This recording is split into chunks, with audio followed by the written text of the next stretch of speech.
గం గణపతియే నమః. శ్రీ గురుభ్యో నమః.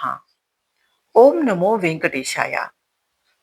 శృంగేరి జగద్గురువులు శ్రీ నృసింహభారతి స్వామి వారు రచించిన శ్రీ వెంకటేశ కరావలంబ స్తోత్రం ఎంతో శక్తివంతమైనది.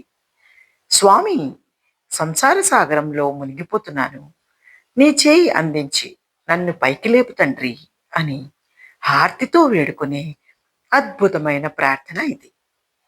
ప్రతిరోజు ఉదయం దీనిని పఠించటం వల్ల మానసిక ప్రశాంతత లభిస్తుంది, అజ్ఞానం తొలగిపోతుంది, సకల దరిద్రాలు నశించి ధర్మబద్ధమైన ఐశ్వర్యం సిద్ధిస్తుంది. శ్రీ వెంకటేశ కరావలంబ స్తోత్రం తెలుగు భావంలో తెలుసుకుందాం. 12వ చరణం లేదా శ్లోకం.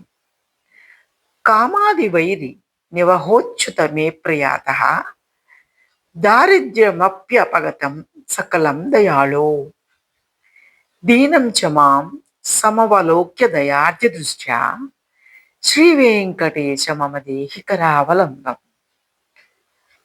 ఓ అచ్యుత, దయామయ, నీ దయ వల్ల కామము మొదలైన శత్రువుల సమూహం నన్ను విడిచి వెళ్ళిపోయింది. నా దారిద్ర్యం కూడా పూర్తిగా తొలగిపోయింది.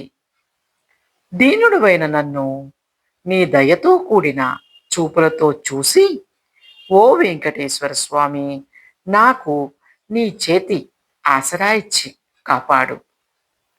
ఆ ఆపదముక్కులు వాడి అనుగ్రహం మనందరిపైన ఉండుగాక. గోవిందా గోవిందా.